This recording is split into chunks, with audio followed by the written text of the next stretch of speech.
This is the Unstarving Musicians Podcast. The podcast features conversation for musicians of all types and genres, a curation of expertise intended to help all musicians be better at marketing, business, the creative process, and all the other things that empower us to do more of what we love, make music.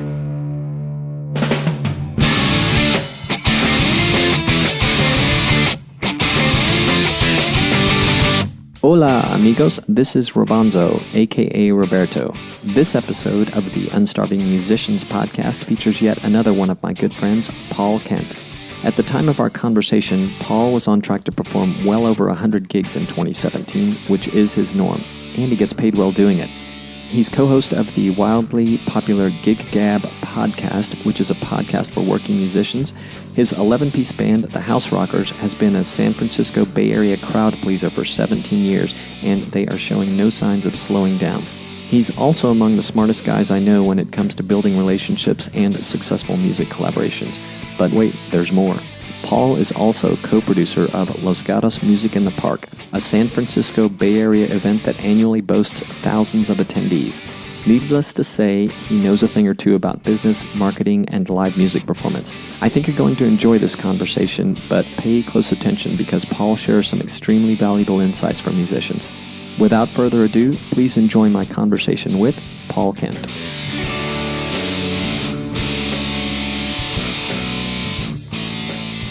Paul, welcome to the show. Hey, it's great to talk to you again, Roberto. How you been? I have been actually fantastic, and thank you so much for asking. We're in our second rainy season since we arrived in the jungles of Panama, but we've had some really great weather here lately, and even the rain hasn't been all so bad. So, give you something, a rhythm of nature to drum to, right? Absolutely. Yeah, I was actually looking at my calendar for the afternoon and thinking I am going to break for practice exactly when my calendar tells me to do so, because I've been a bad boy and not sitting down and practicing daily like I tell myself I'm supposed to. Well, it's funny because I have a guy who's sat in with my band who's now a Grammy-winning trumpet player. He has a big band called Pacific Mambo Orchestra, and they won a Grammy a couple of years ago. And I remember him sitting in on my band, and this guy's amazing pro, and he tells me that he practices every day. So if a guy with chops like that practices every day, it inspires me to get my hands on my guitar every day. Yeah, and I was at a great point where, this is worth diving into for just a second anyway, I was at a point where even if it was only 10 minutes, I would do it, because I'm kind of at this place right now where I want to be really, really good at one thing instead of trying to spread my time across all the many gazillion things I can learn about drumming now. But So I'd sit down even just for 10 minutes and work on this one exercise. But again, lately I've been a little remiss. But yeah, you know what? I'm always telling people that the greats, they practice. They do. They do. So, all right. So there's a few people that are going to listen to this that don't know who you are. So they're going to get a nice introduction, of course, before now. But you and I have known each other. I'm going to try and guess. But, man, I know it's been well over 5 years as far as being acquainted, and maybe closer to 7 or 8. But a time during our friendship that sticks out to me is... it was either the beginning of 2015 or the end of 2014 when we started talking a little bit about potentially doing some music together, and you told me about a little project that you were working on that I want to talk some about today. And what the heck, let's just throw it out right now, and that is the Gig Gag Podcast. Yeah, Gig Gag is something I started with my friend Dave Hamilton. So I'm in California, Northern California, and Dave's in New Hampshire. And we actually had a day job professional connection that we worked together in a certain capacity. And we became friends. And Dave is a drummer, and I'm a guitar player. And, he had his bands that are on the East Coast. I have my band on the West Coast. But through this work connection, we had an opportunity to play music together. This goes back starting about 15 years ago. And that experience of playing music together, we kind of formed a bond, and we would talk on the phone. We would just check in with each other as buds and just, how's your band doing, all type of stuff. And Dave actually is a very avid podcaster. He has 3 or 4 podcasts that do very well in different parts of the world, technology, small business. And we were like, hey, these conversations, that might be interesting to other people who play in a band. And so we started the Gig Gag Podcast, which is all about just life playing, and mostly in a cover band. But, a lot of the information is good for any level of musician, from pros to, really, really casual hobbyists. But mostly the conversations like, how are your gigs? Anything interesting you want to share? We've had a couple of great interviews. We've had, some really great musicians. Robert Berry from this area has been on. Kenny Aronoff, the great drummer, has been on. So we've had a chance to talk to some really cool people. And the really nice thing about it is that the vibe is always, even when we're talking to these guys who have achieved great success, it's always like, I started out, just playing like you did. And that's the great thing about music, is that there's a place where people can connect at all levels of proficiency. And so that's what Gig Gab is about. Life playing in a band, mostly a cover band. Yeah, and it is a great podcast for any of you who haven't checked it out. And like Paul says, it's great for if you're in a cover band, but the principles apply across the board. And wow, I did not know you had Kenny Aronoff on there, by the way. I guess I need to catch up on my episodes.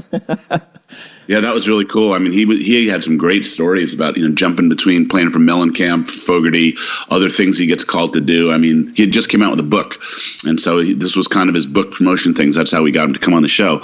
And he was a really interesting guy, very funny, very personable. He's probably No. We had Jan Hammer on. We've had some pretty cool people. So, Jan Hammer is the Chops of the Gods episode that we did, but he had great stories about growing up in Czechoslovakia and his way that he made it to playing with Jeff Beck and the relationships he has there and other great Jocko people that he played with in his life.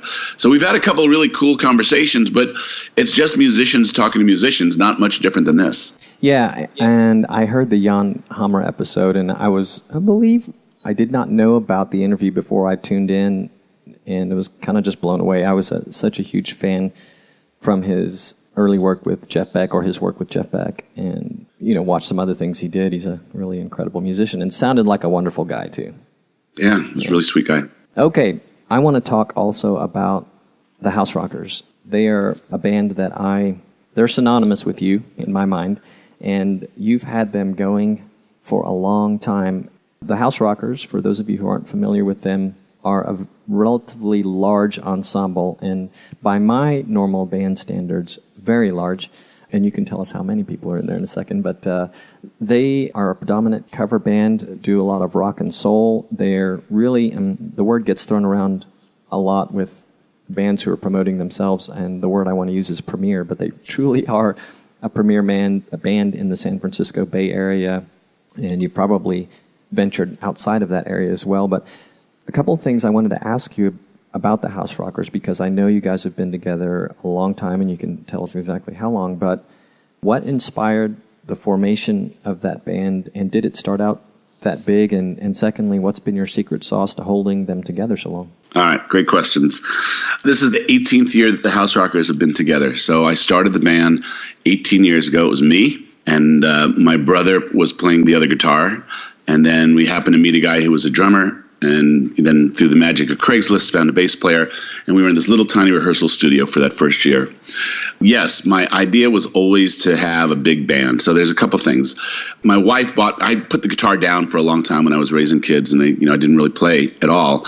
And then my wife bought me a guitar, and that bug, that thing that's deep inside you when you really love to play just kind of came back out, and it was kind of all encompassing. And so within a couple of years of that, I actually said, I want to play in a band again. And I played bands in high school, early through college.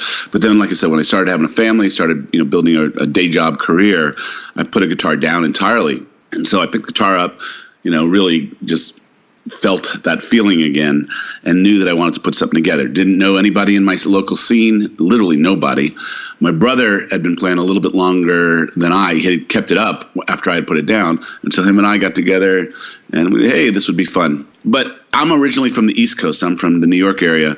And, my influences were a lot of those bands on the Eastern Seaboard. Obviously Springsteen is huge, but my favorite band of all time was Southside Johnny and the Asbury Jukes. That sound of that brass section was just incredible to me. I mean, just the sound on the record, how that horn section popped and made those songs just drive is just a sound that was in my head that I just loved so much. So I thought, wouldn't it be interesting to be able to play some of that music here? And there's a reason I'm telling the story this way. And it's about cover bands. And so, when I started the Houserockers, we did a lot of this, kind of like a lot of Southside songs, a lot of songs taken from Springsteen bootlegs where he had a horn section playing with him. And I was happy as a clam. but that music wasn't resonating as much. My thought was, if you play it well, shouldn't it resonate with anybody? But with covers, it seems to be a little bit differently. I mean, covers and familiarity are a really important thing.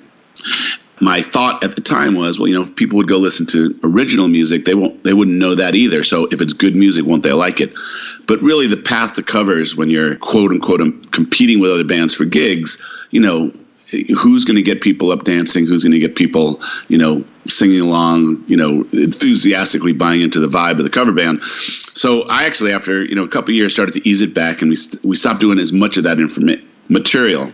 And then I added a guy as the band started to go. I found, a group of 5 guys as a unit who would play horns. They played together in a big band, which is where a lot of horn players kind of hang. Whether you're young or old, the horn band scene is a little bit different, right? Horn players need to play. So they love jazz gigs. They'll take those gigs wherever they can. But in order to really keep their chops, a lot of horn guys hang around the many big bands that are around. And so I found 5 guys that played in a big band together, kind of hired them as a unit. And we were now getting charts written and starting to rehearse as a 10-piece band. The band had evolved. My brother was still in it, went through a different bass player, a few changes. But the band as it is now has it started 18 years ago, but 3 of the horn players are still with me 16 years later. 17 years later. My drummer is with me about 16 years. My bass player is with me 17 years. My keyboard player is with me 15 years. And when my keyboard player joined the band, it was an interesting thing because very, very talented guy, very, very talented singer. I wanted to do all rock and roll. He really favors funk and soul. And, this is, again, another lesson about playing in a cover band is if you want good guys to play with you, unless you have something really unique to offer them, and unique being a lot of gigs or a lot of money, if you want to keep a band together, you asked me about that, one of the ways is you figure out how much of the pie you can divvy up, how much you can control you can let up as a leader. And in order to keep this guy, I let the reins go. So we were a rock band with horns, and now we're a rock and soul band with horns. And largely, we've been together. We've built, a pretty good thing here over time. People like us. People go out of their way to come see us. I think we put on a really good show. I mean, it's we're different than other cover bands. We don't dress in costumes or dress alike or any of that type of stuff. We're pretty much just 10 guys who grip it and rip it. But that formula has worked. But the key to keeping a band together is to keep working. And so, we can talk more about that. But that's the thing is, like, musicians want to play. And if your project isn't working, they might get busy with something else and not be available to you. So the premise has always been to keep the guys' attention on my project. And then now, we get enough gigs and enough good paying gigs where it's easily a first call for anybody who's in the band. I mean, it's been that for many guys, but any of the guys who this is part of their living, it's now that type of gig where, they're making a reasonable amount of money playing in my group. And so they can prioritize it. Half my band is pros, meaning music is their whole existence. They teach during the day and then they gig at night. And so, but yeah, that's it. Keeping the band together is about keeping it working, keeping harmony, keeping vibe. And I think one of the reasons we're successful is because we're kind of unique. This 10-piece band, 5-piece horns, it's just a unique sound, and we can tackle some material that people don't hear all the time, or do some things to some popular material that sound different. Everybody plays Uptown Funk. Uptown Funk with a 5-piece horn section pops in a different way than sampled keyboards or anything like that. Yeah, and a little hidden gem in there that you offered up was with your keyboard player, that particular member wanting to jump outside the genre you had originally intended to be in. I haven't had this discussion with anyone on the show yet, but I think it's a really important one, and that is to keep the talented guys entertained, and they're more likely to stay interested. That's really good. Yeah, it's really important. I mean, and it was a hard lesson for me because it was giving up of control. It was my project. I funded it. I did a lot of those types of things. But, the path of success is you got to understand the variables that are at play. And like I said, finding good guys, and the way you get good guys is you have good gigs and be a good guy. I mean, make the band an enjoyable place to be, an enjoyable place to work and play. And so, these are all lessons. I thought if I paid for everything and if I did all the work, booked the gigs, did the website, all that type of stuff, that makes you the de facto leader. Therefore, people appreciate someone doing all that stuff. But it's really more than that. You have to make your band a good place to come to work. Yeah. A moment ago, you also mentioned that when this all started, you didn't really know anyone in the local scene, and I'm familiar with that twice now, but I know that was a while back. However, I know that for other musicians, this can be a thing where they move I was just talking to Laura Price, as a matter of fact, who moved to Austin recently, and she's a pretty established artist. However, she's having to network, meet new people too. So if you can kind of go back in time, tell the listeners and me, how did it work out that you were able to find these people? I heard you mention Craigslist. I have that in my story too. Were there other things that you did that enabled you to connect with the initial core and then grow the band? Well, it gets easier. The longer you're at it and the more you create a network, your network is more valuable than Craigslist. I mean, Craigslist is a tool, but remember, you're going to get a lot of responses to an ad, and not all of them will be the most productive use of your time. So the building of a network is a really valuable thing. And if you want to lead a band, I think it's a really important thing. You build a network by going out and listening to other bands and, introducing yourself to other bands. And as your band starts to do better, you get a little bit more notice and people seek you out and, those types of things. A lot of bands who come to me now say, hey, can we do a double bill together? Or if you ever, I get a lot, if you ever can't do a gig, if you need someone to refer to, I get that a lot. But I think building a network is a really, really important thing. Jams is a good tool. I mean, you've done a lot of jams, Roberto, and, that musician hangouts are a good place to, see people firsthand, what they can do, how they can play. Networking is just an art and a skill. Not everybody's good at it. And that's why a lot of the really weekend warrior bands, where it's a guy who just wants to play on the weekends. And what you end up doing is you end up being happy just to fill the spot. It might not be the best player, it might not even be a good player, but at least you got a band and you're happy for this. But that to me always seems like it's never enough. You want to play with really good players, and that experience of playing with really great players is a remarkable thing. We had a gig one time, I think we got it on short notice, and a bunch of my horns weren't available, so I had to go out and hire some pros that I knew. So we had the trumpet player for Huey Lewis and the News. We had this Grammy-winning trumpet player was the other trumpet player. We had a sax player plays for the Doobie Brothers and Huey Lewis and the News. I mean, and then this amazing trombone player who left the area and went down to get a PhD in music from UCLA. And the story I'll share about how cool this is. Now, they were butter, and our horns read charts. They read these charts down like they're reading a first grade book. We're playing a couple songs that didn't have any horn charts. They just kind of give each other a look, and all of a sudden I have this killer horn line going to something like Sweet Home Alabama or something like that, where all of a sudden the horns are popping on top of it. Being a pro musician is a thing. I mean, the really good pros, that's a different level of music, and it does something. It's amazing. And there's a lot of parts of the story that are wonderful. Here I am, just a local cover band, and I'm getting these great guys who play in these really serious bands. They're just out there for me to hire as a sub if I need to hire them as a sub. Musicians play. $200 on a night is a lot better than $0 on a night. And if your band is a cool situation and, you got your act together, these guys will sit in and play because, again, that's what a musician does, is they fill time playing music and making money. And so it was a great experience. My point being, playing with good players, it should be something that people aspire to, as opposed to just being happy to fill a chair and, getting a band on a stage. Once you get to the point where you can be kind of picky, your project will benefit. I mean, well-schooled, well-rehearsed, disciplined musicians produce a better product than a very, very casual, and maybe, you just want to play weekend parties, in your neighborhood, and it's just for fun, and I think that's awesome.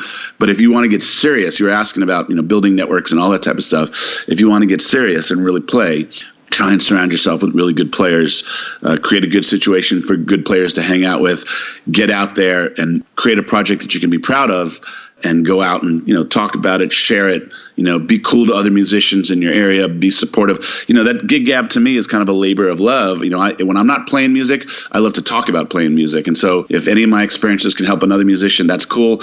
That karma seems to come back to me many times over, and cool people come and, want to talk to me about my band and our story. And sometimes it leads to gigs and all those types of things. So a network is kind of a mystical karmic exercise, and being a good dude and, getting out there and giving back and supporting other musicians, and then letting it kind of come back to you. Yeah.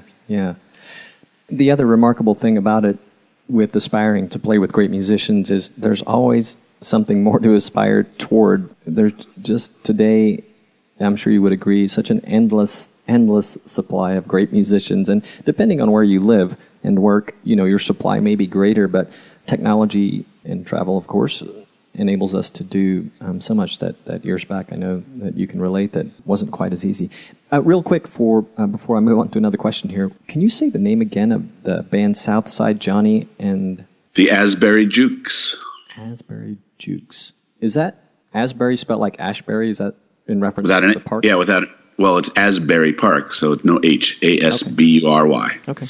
Yeah, one of the greatest bands ever. I mean, never kind of broke through to national prominence. They had a couple of minor hits, but killer horn players. A lot of those from when I started listening to them, a lot of those horn players went on to play for, Conan O'Brien's house band. But Southside, one of the great blue-eyed soul singers of all time, just this gravelly, bluesy voice. Love them. Do those guys still perform? They do. They were just out in California for the first time in a long time a couple months ago, and I got to see them, and I got to meet Southside, which was a thrill for me. Oh, that's cool. Yeah, I'm sure some people listening to this are going to kick me because I didn't know who they were. But I want to ask you now talk a little bit about Los Gatos Music in the Park. So you reside and have resided for some time in the town of Los Gatos in what you and I often refer to as the San Francisco South Bay area of California. And for those of you who are not familiar with Los Gatos, and that is gatos like the Spanish word for cats, so we just, the locals call it Los Gatos. So the music festival has been a bit of an institution there. I recall my wife Sammy and I had bought a condo near downtown around 2000, and I'm not sure if it was going then, but it wasn't until shortly after that. And then, well, very recently, I guess, given its entire history, you have been a central part of organizing and maintaining and sustaining Los Gatos Music in the Park. So can you talk a little bit about that, and also about maybe what was the last time I saw you before departing on my adventures to Panama for that big all-star thing you put together? Yeah, absolutely. So Music in the Park is, a lot of towns around here in Northern California, they have in the summertime a weekly concert series. Many towns do. And it's great, opportunities for gigs for musicians. And then most towns around here also have at least one, if not two, festivals in the summer, usually art and wine festivals. Artists set up their stuff and local wineries pour wine and that type of thing. So also those things usually have music. And so they're great gigging opportunities. Music in the Park, the one in the town that I live in, is, it is kind of an institution. This is the 31st year that it's been going on. I mean, it's the type of thing where the music is from 5 to 7. People start coming out early in the day, having a picnic in the park, and, they spend literally the whole day in the early evening in the park hanging out with friends and neighbors. It's really kind of a beautiful thing. I mean, literally over 31 years, I've heard many stories of, it is a weekly tradition in the summer. Families, neighborhoods, they come, they stake out their part of the park, they spread out their, picnics, and, they get together, and just great community building. So a couple of years ago, 2 years ago, the people who were doing it didn't want to do it anymore. And then it just kind of fell in the cracks, and, nobody stepped forward to say that they wanted to take it on. And the town council, didn't really proactively go out and recruit somebody. So an article in the local town paper said it was discussed in the town council that it's probably not going to happen this year. Nobody has stepped up. Well, a friend of mine read that article, and he's one of those guys who's been going for many years and is around town. Ron Simner is his name, and he said this can't happen. And he made a call to another mutual friend of ours, Scott Canale, and Scott called me. And within a couple of weeks, we said, hey, we can't let this happen. We put a proposal in front of the town council. They approved it. A little bit of funding from them. Most of the funding for it comes from local businesses. But we were kind of like all of a sudden now the caretakers of this Music in the Park series. And so last summer, 2016 was our first summer operating it. It was, a lot of fun. And again, this is a thing where, 3,000 to 4,000 people per week come out to this. Then the big grand finale one at the end of the summer is a little closer to 6,000 people at a bigger park in town. So it's very successful, and people really love it, and it's just a nice thing. The reason I do it is the same reason I do Gig Gab is just giving back seems to always, you give back because it's the right thing to do, but I'm always amazed how these things kind of come back and bless you in different ways. So I don't get involved with the band selection because that's risky for my professional health. I can't assert myself and pick one friend's band over another friend's band. So I very consciously stay out of that. I'll give an opinion if needed, but I don't do any of the band selection. But the guy who does do the band selection, Scott on our team, he had this idea last year. Why don't we take 1 week and do a gathering of the best local musicians? And I threw my hat in the ring and said, hey, I'll make that happen. And so we had about 20 musicians. You were one of them. And it was a magic day, man. I mean, there was no rehearsal. It was like, here's the song list. Here's who's playing on what song. You've been chosen because you're good. The expectation is come prepared. And everybody took the stage. It was magic. I mean, almost a flawless day. And the people love the music. They love seeing people from their favorite local bands playing together. And, that's another thing about that whole thing about networking is like there's incredible power in the camaraderie of musicians. I mean, amongst music fans, they don't want to hear about people competing for bands and that it's, competing for gigs. They really love it when musicians, the same love that they share for playing music, that they share for being with other musicians. There's a real magic and a power in that camaraderie that, people who look to music and a music scene as kind of an escape from things in life or something that brings them joy, knowing that, guy from band A and woman from band B and guy from band C hang out together and enjoy music, that, resonates with people on a very deep basis. So that's part of networking is, hanging out with fellow musicians. Well, this was a chance to play in front of 3,000-4,000 people with fellow musicians, and it was a blast. I mean, it was mostly classic rock, just about all classic rock stuff, but everybody came, the energy was crazy high, the playing was at a very, very high level, and really one of the great musical days of my life. And for me as well, and even the days leading up to it and being asked to perform, it was a big deal for me. And yeah, you're right. The camaraderie was amazing. I was going to say that I got to meet people, some of whom I knew of or was maybe somewhat acquainted with, but now I'm connected with on Facebook, and I want to see when I return back to the Bay Area when I visit. Yeah.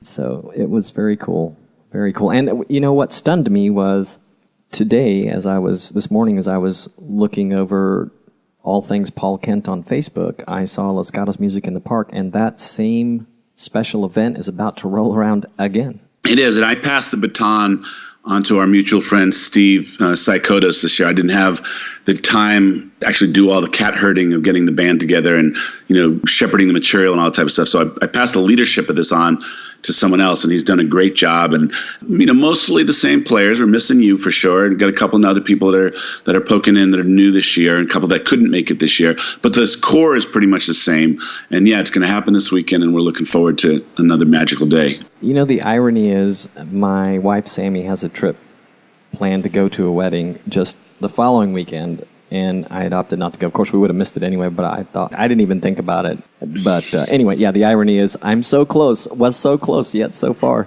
As you were telling me about Steve taking on the role that he has for it, I was jokingly going to say, I need to private message him and see if he can get me on the roster. But anyway, yeah, it's a really great event. And again, for those of you who are not familiar with Los Gatos, it's a really picturesque town. I was speaking recently with another festival organizer, the festival being the Boquete Jazz and Blues Festival here in Panama. They call it the biggest little festival in Central America, or in the world, maybe they call it. And Boquete is a lot like Los Gatos in terms of its picturesque qualities. It's up in a mountainous area. It's filled with artistic people, a lot of expats. There's also an indigenous culture there. They're really well known for coffee. So these are some of the things that Los Gatos area is really well known for California wine. But yeah. And interestingly, so they had a historic amphitheater that the festival had been held in the past. And this coming year, they're moving it to a larger fairground area. But we were talking a little bit about, I had mentioned to him the Northern California, and it's probably for the state of California, particularly on the coastal cities where you have these art and wine festivals, which are very music-centric. And so his goal is to change the feel of his festival to, like he's encompassing art in 2018. It's going to be a big thing.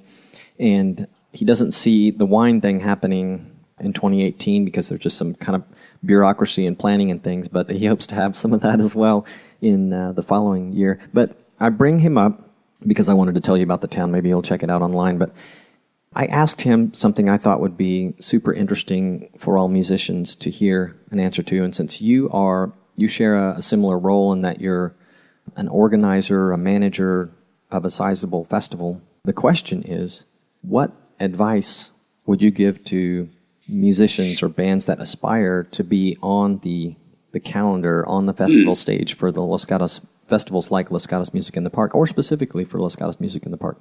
And who knows, maybe your answer will bring you someone that you would have never otherwise known about, but are so happy. Yeah. Our music series is a little bit different in that we have a very specific target. We want dance cover bands. So some towns do cultural music, some towns do, a variety of music. But ours is, really trying to bring in the best in the Bay Area that are the, dance bands. We bring a lot of the great corporate bands from San Francisco come down to play for us that don't really play in the South Bay very much. But, we have a good situation. We pay fairly. We have a great audience. It's a good town. A lot of those bands, with guys like that, and you know what I'm talking about. Like, these bands are kind of purpose built to make a living for somebody. Yeah. And so, they're very polished and, they're very good and mostly pro musicians. Mm-hmm. But they'll come down here because our town, fairly affluent, a lot of executives that work in companies that might need a corporate band for an event, it's pretty good exposure to that type of thing. So again, we pay them fair rate for the 2-hour set, but it's a good gig on a few different levels. So we actually go out and pull bands in that we want. That's different. So most of the music festivals go through a process of submissions. And so, they give you, a website and you point them to a YouTube video and all that type of stuff. So most people, they do a submission process. The organizing committee has 100 bands in front of them, and they go through some process of listening to everybody and then selecting who's going on. All of them probably, like everything with bands and gigs, right? Everybody knows somebody, right? So relationships are ultimately the best thing to do. How to get, your question is kind of how to get these types of gigs, because they are good gigs. I think the thing is you read and understand what their process is, and you respect their process. Then where you want to augment their process. So if their process says, send us a link to your website, send us a link to a YouTube video, you do all that. But then that follow-up phone call, and here's the thing, and there's a lot of discussion about this, on Gig Gag, because we maintain a community page on Facebook where people kind of talk about the episodes. The conversation is about, if someone says don't call, do you call anyway? And this is a very interesting tact. The music business is difficult. There's a lot of competition. How to stand out is a difficult type of thing. Personally, I think you make an extremely low-key, respectful call. It's risky. But I do think you make the call and try and, get your voice, your tone, your demeanor to impact someone's perception of you. Other people would say it says don't call, don't call. I actually think this is one of those things where no guts, no glory. You got to be a little bit aggressive to stand out, because if you're just one link amongst many, and if you're a 4-piece classic rock band, there's probably 50 4-piece classic rock bands that are in front of this booker's decision. So I'm advocating something that's fairly aggressive. May not work for you, but if you're asking me, that's what it would be. Or at least a follow-up email, that kind of imposes something about your personality that will make you stick out. The thing that I hate is, every band says we're the premier this, we're the area's best this. And I just find that kind of like, if you have to say it like that, you probably aren't. And so I think humility in your marketing is probably a useful thing, because everybody grandstands on their marketing. So I actually think having a tone where we're good, we're established, talk about your draw, because, in many of these gigs, the payback is all about whether you can bring people to help their bottom line. So if it's a club date, it's about selling beer. If it's an art and wine festival, it's about, the combination of the vibe, how many people are around the stage, how many people are drinking wine, all those types of things. So you can talk about your draw as one of the unique things, how long you've been together, your social media presence, your mail list, all the things that show you have your act together in terms of running your business. That's really part of it. In addition to talking about what's unique about your repertoire. So again, if you're a 4-piece classic rock band, there's a lot of those, and it's hard to stick out. And so how are you going to be any different? I don't know. But the one path to these things is making relationships. And this is, again, about the networking. There were gigs that I wanted where I would send a handwritten note in the mail. The guy said, don't call. I sent a handwritten note, for a year to a guy before he gave my band a shot. Houserockers played a year of Wednesday nights, 10-piece band playing until 1:30 in the morning on Wednesday nights, having to get up and go to a day job the next day to get established at the club, number 1 Broadway in our area. We played a year of Wednesday nights, paying our dues, and that's another thing. That's another thing. You do pay your dues. So if you're a band that is just getting started, trying to get headline gigs is probably a pretty futile exercise. You really got to work yourself up. So on the festival circuit, taking those earlier in the day gigs or asking about those earlier gigs, we would serve as a great warm-up band if you really don't have the resume to be a headliner. So the ability to kind of talk about your band in realistic purposes. I mean, again, you want to push, but you don't want to push beyond realities and expectations. And I think that's important. So diligence, persistence, thoroughness. Have your act together in terms of your, being able to talk about your draw and what's different about your band. Good promotional materials. More and more I hear that a good video is the most important thing. The Houserockers now, maybe because, 18 years, we have a decent reputation. Our video is we made a corporate one a couple of years ago. It's polished, it's edited, it's got decent titles on it, but it's not the video that I would go out with to the market now if I had to. And we really should have a better video. But video is really an important thing. Obviously, CDs, nobody has a CD player anymore, so that's not really the way that you want to do. Decent graphics, a decent website that's representative of what you do. All that stuff, I think, is part of demonstrating that you have your act together. So you don't really get a second chance to make a first impression, is the old saying. And so think about whatever your first impression, whether it's handing someone a business card or, they find their way to your website, are they going to think you have your act together? And that will open doors. And then I actually, would just advocate the more you are dedicated to making relationships with the booking entities in your area. There are people who are bookers, there are people who are festival owners, managers, proprietors, making it your goal to impressing upon this person. You're a real person, you're a good person.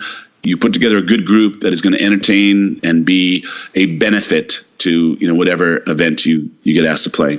I love that.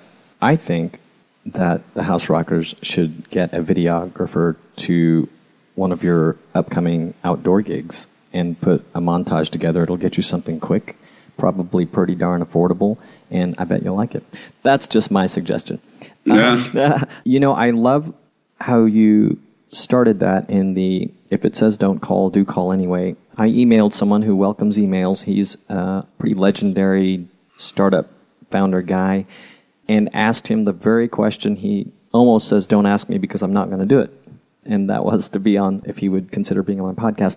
Now, I got a great message back, but I opened that with, I know that you're not doing interviews, but I'm going to ask you anyway. Like, as you said, start off with a polite demeanor, which is what I did, and I got a great response back, and he's not doing interviews, but the point being, I have a new relationship with the guy, and it felt really good, and I guess I was taking that no guts, no glory approach with that, but I love that. And I think on every interview I've done, we talk about relationships, and I guess it's perhaps most important for those of us in the music community who are battling a constant introverted personality, and I know that there are a lot of you out there, so just know that it's so worth it, and just look at it as making friends and helping other people, and it all comes back. That's yeah, if you approach things as you are going to do something for someone instead of to someone, if you really believe that your group has something to offer, then it should help.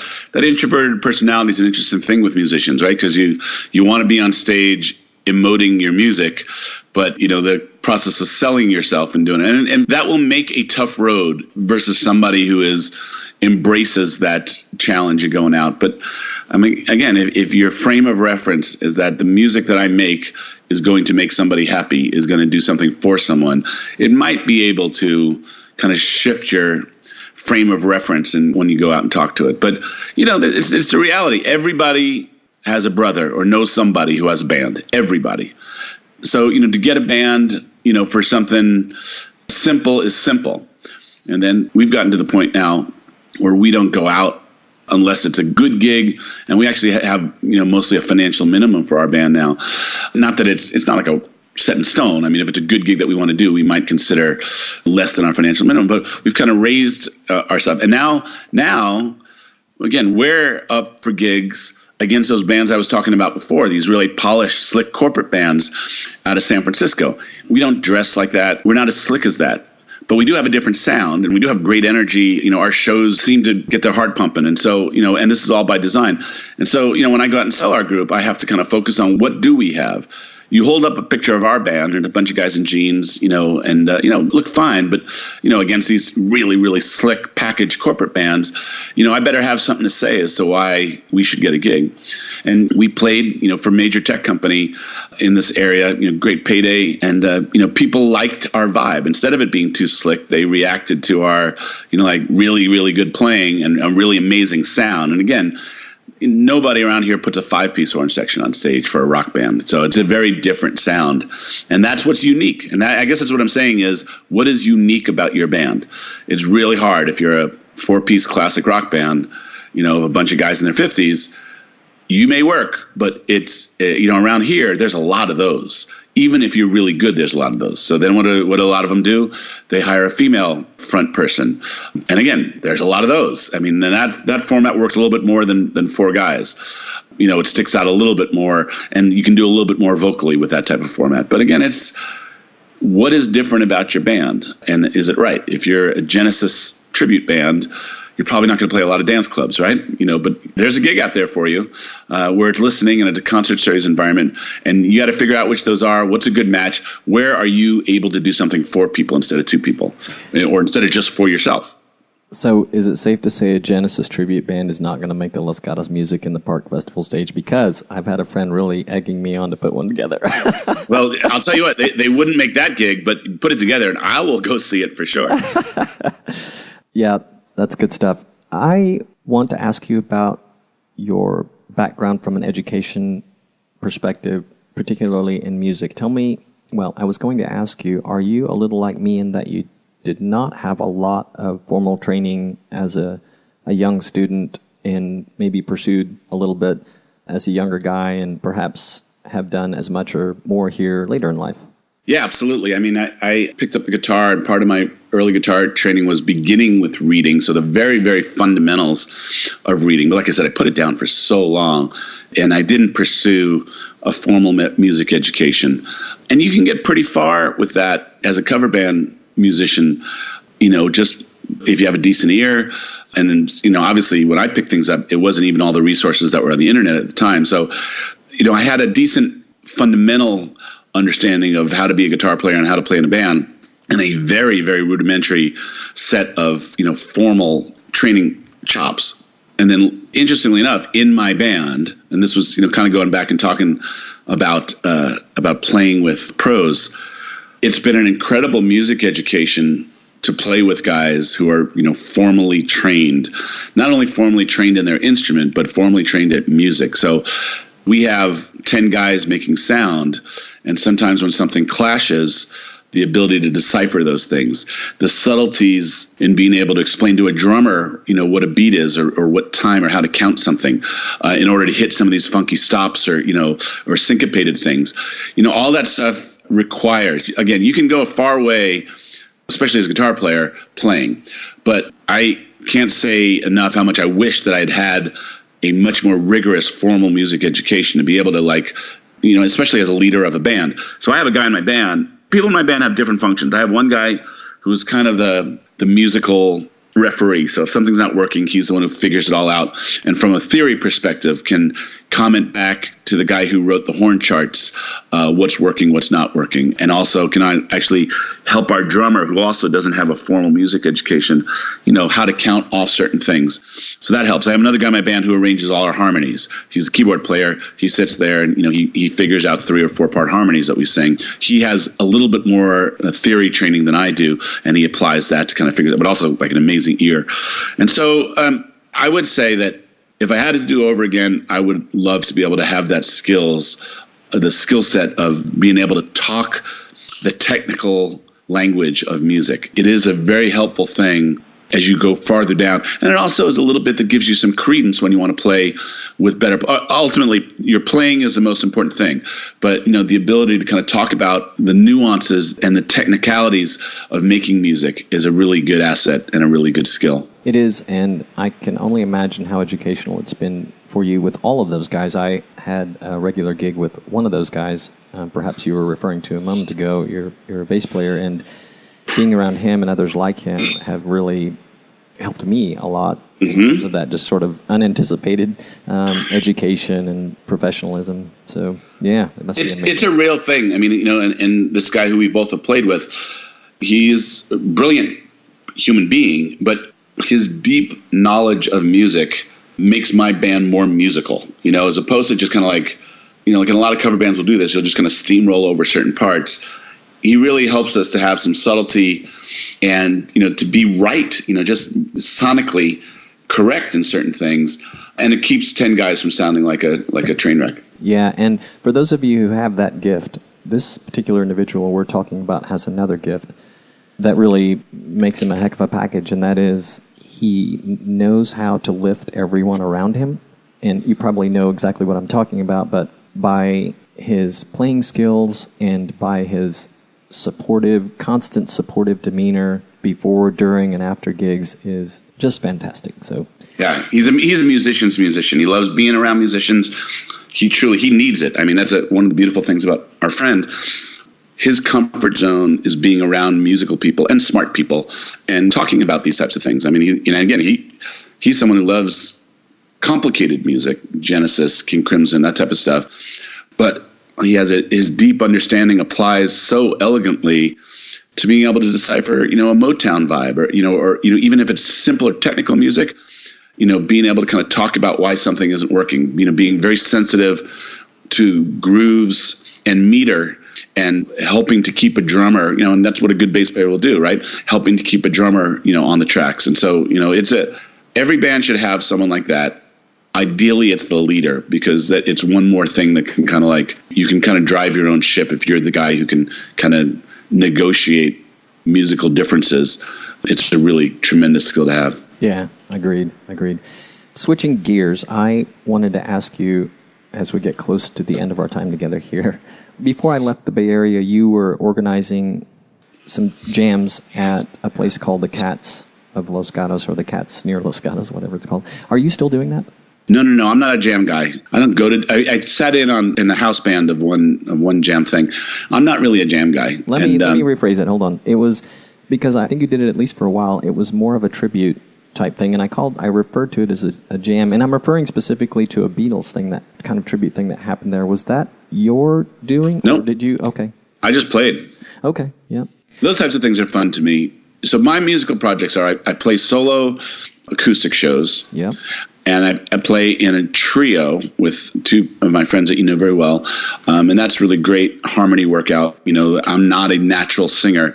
These two are, and it's one of the great learning experiences of my life is to just kind of put myself in their hands and, learn how to sing harmony through two amazing singers. And people really like that group. So that group plays restaurants and, wineries and that type of stuff. And that's really fun. And then the Houserockers. Occasionally I'll get asked for a duo, and I'll either grab the guy from the Houserockers or I'll grab the guy from my trio, and we'll go do it as a duo. But I do the solo stuff is kind of like, that's my time when I can just really focus on exactly what I want to express, the exact music that I want to play, exact songs, exact vibe. And I don't take as many of those, I'm not good enough to sit in the corner of a restaurant when there's a lot of clanking on and stay in the zone focused to play kind of a slow romantic song. I need to be in a place where people want to hear me, are facing me, are quiet, and letting me play. So that's how I do those solo things. And I'll do maybe one a month, in the summer, maybe twice a month. But those are really, that serves my soul then. And then the trio, again, is just like, I love those people so much. It's such a joy to play. It's so easy. Low setup. You walk in, you plug in, and you start playing, and the music is really fun. And the, harmonizing with people, it's a musical professional accomplishment. It's also a human accomplishment. I mean, it just feels so good to connect with other people, musically that way. And then, the band is it's big and it takes a long time to set up, and, there's a lot of guys and there's a lot of needs, and, there's a lot of, things to satisfy in order for one of our band gigs to be successful. But I'm very proud, that the band has achieved the things that it has, that it has guys that are so committed to it and love it so much that people go out of their way to come see it. That's a really rewarding thing as well. And so you add all those three things together. And last year I did about 117 gigs. I'm a little bit ahead of that for this year. So I now, in addition to a busy day job, I consider myself a working musician. You absolutely are. Can you, for my listeners, and a little bit for me, because there's one particular part of this question that's escaping me, can you say the name of your trio and your bandmates in that trio? Yeah, Acoustic Madness is the name of the trio, and Steve Siakotos, Siakotos, and the lovely Mary Ellen Dool. Again, two of just the finest singers and finest humans I know. That gig is so fun for me. It's so easy. Like I said, I just kind of walk in, plug in my acoustic guitar, and all of a sudden this beautiful music starts flowing, and it's just an amazing thing. The Houserockers are, 10 pieces, 10 guys, getting that train going. And when it does, it's just a fantastic thing. It's a different thing, that is, brings me joy to get an ensemble like that cooking and, getting people screaming and getting people dancing and singing along. That's a really cool thing. The mellow part of me loves the trio. Yeah. And those two folks that you mentioned in your trio, I only became acquainted with at last year's Music in the Park, and I had heard so much about them already, but they're such fine people, and I feel so lucky to be acquainted with them and connected on the Facebook, as it were. So you and me. Yeah, we're just about out of time. I did want to wrap up asking you a couple of things, and one is, where can people best find you and your project or projects online? Facebook is the primary way, and my personal page is PK Music, so you'll find me there. And the Houserockers are, Facebook.com/Houserockers is where the official Houserockers. There are a lot of house rocker bands around the world. I think we were the first one to grab Houserockers on Facebook, so you can find us there. On the web, SV Houserockers, like Silicon Valley Houserockers, which was the original name of the band, actually, svhouserockers.com. And that's the best way to find what I'm about. Cool. And by the way, I love your Instagram page, and if you're okay with it, I'll share it. But everyone knows you're there, so they're going to go looking for you, so you might as well just let me. But yeah, I see that you're out there too for those who want to try and find you. And the other little thing I wanted to ask is, do you have anything to ask of my listeners or any musician related to something you're doing, or just, something you'd like them to all think about? And no pressure. If you don't have that, by the way, you can come back to me later or not.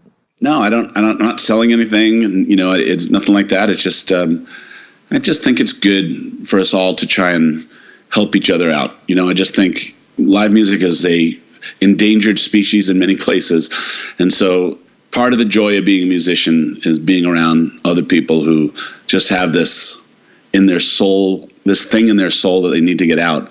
And just not to sound too strange about it, but I just think musicians being cool to musicians is a vital thing to keeping music alive. We have to start by supporting each other. So, go check out someone else's show, be supportive, send them a nice note, tell them you like it. If you see my band and we did something for you, we always love those kind of notes. It kind of keeps things going. But live music should live. I mean, it's part of what keeps us sane, human, civil. And I hope that anybody who listens to your show that's a musician is invested in the long vitality of the live music scene wherever they live. I think that is a fantastic thing to share and a great place for us to wrap up. Everyone, please check out Paul's podcast, the Gig Gag Podcast for working musicians. Paul, thank you. It has been so delightful to have you on the show, and I look forward to, hopefully you'll be in town when I visit. I look forward to seeing you in October when I return. Love to see you. Thanks a lot, Roberto. Yep, take care.